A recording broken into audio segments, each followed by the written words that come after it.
And here is the Writer's Almanac for Monday. It's the 9th of April, 2018.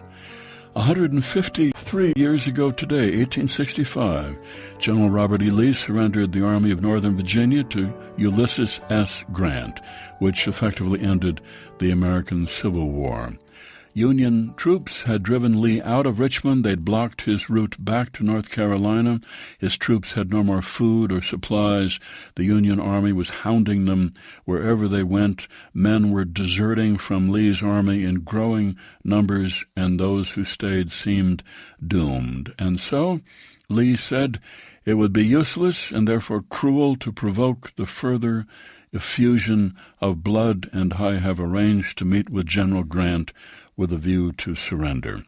They met in Appomattox Courthouse, Virginia, at the home of Wilmer McLean, a meeting lasting about 2.5 hours. Lee arrived first in full-dress uniform. Grant came in half an hour later, straight off the road, rumpled, specked with mud. Grant wrote out the terms of surrender and agreed to release all Confederate soldiers currently held prisoner, agreed that all the troops could keep their personal property, including their horses, and he agreed to supply Lee's men with Union rations.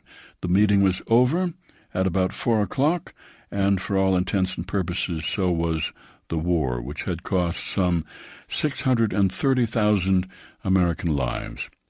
It's the birthday of the poet Charles Baudelaire, born in Paris, 1821. It's the birthday of Gregory Pincus, born in Woodbine, New Jersey, 1903, one of the inventors of the birth control pill, which was approved for human contraception in 1960. It was on this day in 1859 Samuel Clemens, Mark Twain, got his steamboat pilot's license, fulfilling his childhood dream. He was 23 years old, and he piloted steamboats for 2 more years, found steady work, and made between $150 and $250 a month.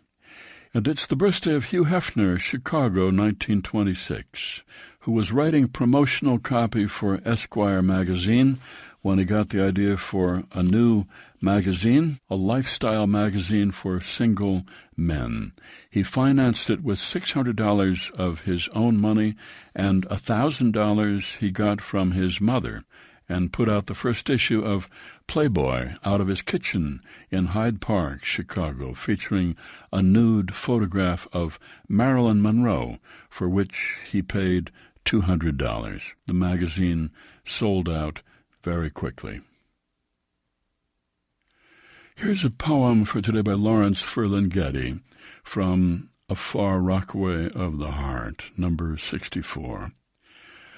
On the stage set of the Piazza della Rotunda, a couple of thousand citizens, some still in togas, strolling about or sitting at cafe tables, and an old flower seller passing among the tables, bending over young couples in jeans as they whisper together and offering them her so-dry flowers, and they not deigning to notice the old crone with her gnarled hands and her fingers full of the thin rings of her former lives, each one of them enough to enlighten them as to what love or life might be, and her lips almost at their ears, in which they hear only the very distant roaring of their own futures.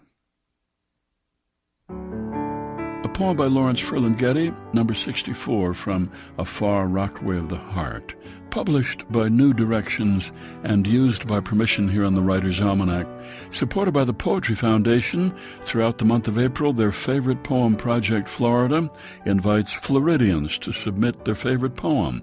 Florida-based listeners can submit their nominations at poetryfoundation.org/favorite poem Florida. And by Progressive Insurance, working to make progress for more than 75 years. Produced by Joy Biles, assisted by Kathy Roach. Be well, do good work, and keep in touch.